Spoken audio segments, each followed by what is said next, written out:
Guys, अगर आप राजस्थान की राजधानी जयपुर गए हैं तो आप लोगों ने हवा महल तो जरूर देखा होगा। लेकिन हवा महल के बारे में एक फैक्ट शायद आप नहीं जानते। पूरी ही दुनिया में हवा महल इकलौती ऐसी बहुमंजिला इमारत है जिसकी नींव है ही नहीं, यानी कि इतनी बड़ी बिल्डिंग बिना नींव के खड़ी है। इसके आगे की वॉल की मोटाई 8 इंच है, जिसके सहारे 5 मंजिला इमारत को खड़ा किया गया है। पूरी ही दुनिया में ऐसा आर्किटेक्चर का बेहतरीन नमूना शायद ही आपको देखने को मिले, जहां पर इतनी बड़ी बिल्डिंग फ्लैट सरफेस पर सालों से खड़ी है। गाइस, इंडिया भी आर्किटेक्चर में किसी से कम नहीं है, तो इसके लिए एक लाइक तो बनता है।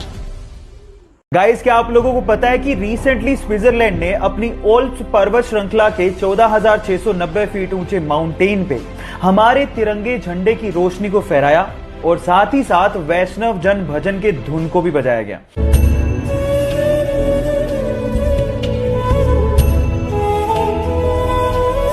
ऐसा इसीलिए किया गया क्योंकि पूरी दुनिया में कोरोना के खिलाफ लड़ाई में भारत की तैयारियों और उनके तरीकों की प्रशंसा हो रही है, और साथ ही साथ ऐसा करके स्विट्जरलैंड ने कोरोना के खिलाफ लड़ाई में भारत के साथ एकजुटता भी दिखाई है। ये बहुत गर्व की बात है हमारे लिए।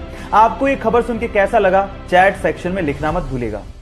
दिल्ली के सरकारी स्कूल से रिटायर एक टीचर कीमत राय गुप्ता ने रिटायरमेंट के बाद अपने आप को बिजी रखने के लिए दिल्ली के भागीरथ पैलेस मार्केट में इलेक्ट्रिकल अप्लायंसेस की एक दुकान खोली। तब उनके पास एक सेल्समैन आया और उस सेल्समैन ने बातों ही बातों में एक जानकारी दी और कहा कि हेवेल्स नाम से एक छोटी सी फैक्ट्री है जिसे उसका मालिक बेचना चाहता है। तब कीमत राय गुप्ता ने 7 लाख रुपए देके हेवेल्स नाम की एक छोटी सी फैक्ट्री को खरीदा और रिटायरमेंट के बाद भी अपनी मेहनत के दम पे उस फैक्ट्री को मुनाफे में लाके खड़ा कर दिया। और गाइस, आज वो इंडिया की दूसरी सबसे बड़ी इलेक्ट्रिकल अप्लायंसेस बनाने वाली कंपनी है, जिसका टोटल टर्नओवर 1000 करोड़ से भी ज्यादा है।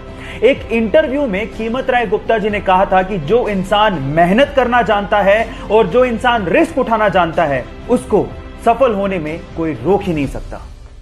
इरिन नाम की एक महिला बहुत समय से बंजी जंपिंग करना चाहती थी। एडवेंचर किसे नहीं पसंद, और इसके लिए वो जाम्बिया गई और उन्होंने दिन चुना 31 दिसंबर 2011 का। लेकिन जिस नदी के ऊपर से वो बंजी जंपिंग करना चाहती थी, उस नदी में बहुत सारे मगरमच्छ थे।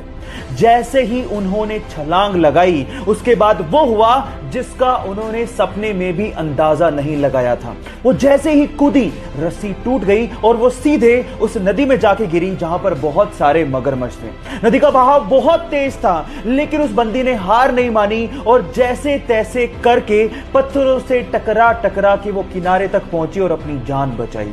कभी कभी एडवेंचर हमारे लिए लेने के देने कर देते हैं, लेकिन इस महिला की जाबाजी के लिए एक लाइक तो बनता है। गाइस, मान लीजिए कि अगर आपको कोई पेंटिंग बनाने को बोले तो सबसे पहले आप क्या ढूंढेंगे? Pencil, colours.